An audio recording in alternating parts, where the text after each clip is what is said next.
अगं ए बाई, काय डोळे बिळे फुटलेत का तुझे? लोकांच्या भानगडीमध्ये लक्ष घालण्यापेक्षा तो खालचा खड्डा बघितला असताना तर ही वेळच आली नसती. शी, फु.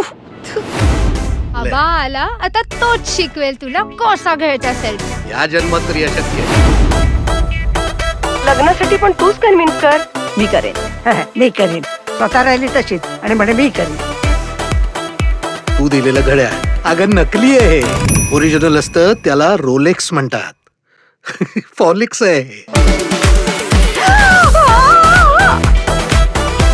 हे असं आहे आजकालच्या मुलींचं. सॉरी म्हणतात पण हे असं. ते डोंट मीन इट ग. काल परवाच्या मुलींचं पण असंच आहे. सॉरी ऐकून घेता येतं, बोलता येत नाही.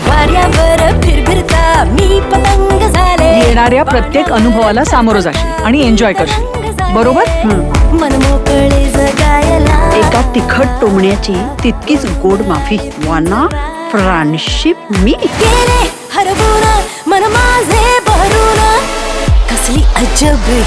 आम्हाला दोघांना ऑलमोस्ट किस करताना बघून तिचा चेहरा म्हणजे डिटर्जंट ऍड मधल्या बेडशीट सारखा पांढरा पडला होता. आपण आज जे वागतो त्याचा उद्यावर परिणाम होतोच ना. आशूला फोन करून येते. किती ते प्रेम.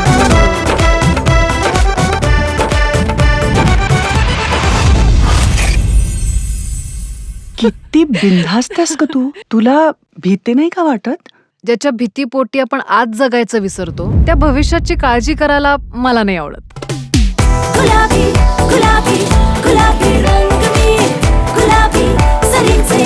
माझ्या आणि माझ्या कुटुंबियांमध्ये एक विचित्र बेबनाव आहे. असं वाटतं जसं मी नसते तर कोणाचं काय अडलं असतं.